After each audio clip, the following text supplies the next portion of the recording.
I think I finally know what it takes to be a good student, not just in school, but also in life. I'm going to speak about my personal experience and from things that I've observed. And I think that there are 4 main key points that I would like to share in this video. Number 1, ask more questions. As we grow up, there's a stage, I think it's around the toddler age to like preteens, where children are just so inquisitive about everything. They ask literally a million questions. They ask why, how, what, where, constantly just trying to understand and trying to figure out. When you explain one angle to them, they think for a bit, switch it up and ask from a different perspective. And it's such an incredible thing to do. Over time, as you grow up, based on the responses you get from adults or how you see people react, that inquisitiveness literally declines and we begin to ask less and less questions because we see that maybe people don't have time, or they respond negatively, or maybe they don't even fully understand it themselves. And I really think that's such a huge loss,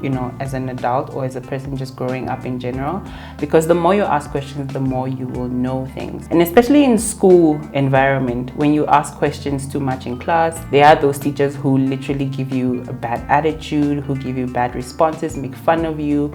All those type of things makes that ability to ask questions go down even more than ever. When you grow up, eventually you get to university, you become somebody who just kind of rides with the wave and doesn't do much, doesn't go the extra mile to ask questions, to understand nothing. And with the explosion of the internet right now, asking questions is literally one of the best ways to understand anything 100%. The more you ask, the more you know. Not all of us are gifted at hearing something once and then understanding it fully. The rest of us have to ask questions.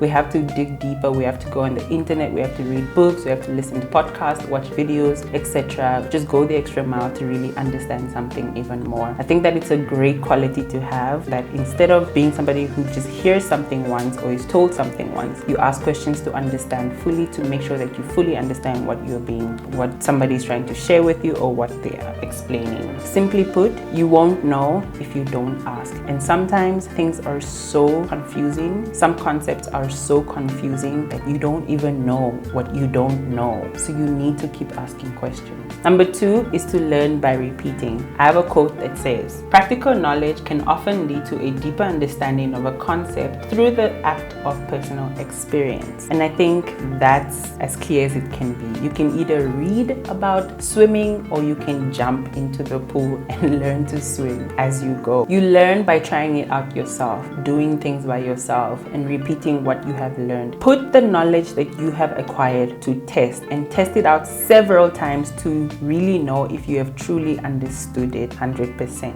Number 3 is trial and error. And this takes me back all the way to grade 11. And I remember that I had a math class and we were given a test this one time and most of us failed this test and it was so embarrassing. It was terrible. But the one lesson that I did learn from that class is my teacher at the time was going through the test and we're doing the corrections and trying to figure it out, like where did we go wrong and all of that. And there was a particular question that all of us were absolutely stumped by. We all failed, or at least like 90% of the class failed. And the one person who passed that particular question, when it came to that question, the teacher turned around and asked her, "Hey, how did you figure out that answer?" I think it was quadratic equations. I'm not sure. I'm not good at math, guys. But so she turned to the student and she said, "How did you figure that out?" And we all looked at her, hoping and waiting for her to say it was magic, or she got the answers from her ancestors, or just something really ridiculous that we would look back at the teacher and say, "You see, we couldn't have done that." But we looked at her and she said, "I just tried." And my teacher had one of those moments where she was like,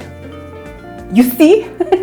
She just tried, and she repeated that. She's like, guys, trial and error. You just need to keep trying until you figure it out, until you get the right figure that fits into the equation to give you the answer. And I really think that particular lesson has stuck with me for so long and will probably stay with me forever, because that is also the same thing that happens in life. In life, you have to try and try and try again. If you try it this way, it doesn't work out. You try it a different way, and you keep trying until it works out. Yes, there are times when you do have to say, okay, I've done all that I could do and I need to walk away. But most of the time, sometimes we only try once or twice and we don't even give it our full effort. We just do it for the sake of doing it. We're not doing it because like putting our all into it. So if you try with the half passion or half intensity, obviously you're not going to get the result that you want. So trial and error is a big thing. It's really, really a big thing, guys. We need to be able to try and try and try again. Like this video, I've tried so many times.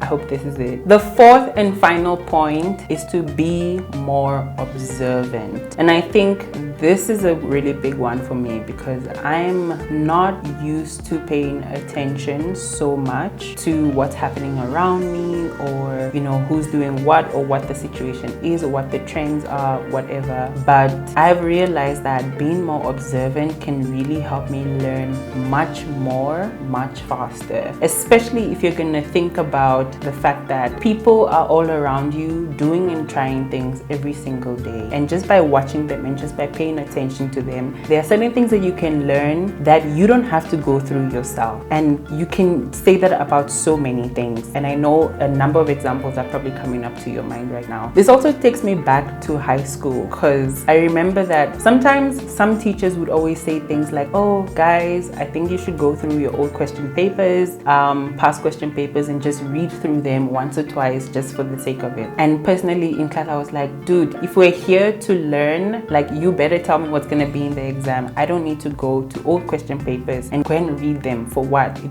just felt like a waste of time. However, when the exam papers came through, the students who usually did the best were the ones who went through old question papers, and they would usually say things like, oh, that question was, you know, the exam paper of 2011 or 2009, you know, I found that question in an old question paper, whatever. And I would be totally stumped. Obviously, I didn't do so well in high school. You guys can tell by my stories about high school now. But what I'm saying is to be more observant. You can really learn so much from other people if you are observing and if you are looking and you are seeing the right things, and you are taking and not taking them for granted, not taking their lessons for granted. Because sometimes we look at people, they try something, they fail, and then, or they succeed, and then we look at them, we're like, yeah, exactly, I'm gonna do it exactly like that, and no, it doesn't always work out. The point is, be more observant, be more aware of what is going on around you. Listen, not just with your ears, look, not just with your eyes. I'm talking about intuition and having just a different understanding, a different discernment of looking at things and of observing things. I've learned to be more observant and to learn from others and from any other examples that I can expose myself to. Under being observant, I would also put reading a lot, because reading a lot it's like somebody's whole entire life. They're like 80 years on earth compressed into a 300-page book, and it's not that bad, guys, to just sit down and read. Sometimes it's really not. You can learn so much. People talk about their entire experience. They talk about their failures. They talk about their thought process. They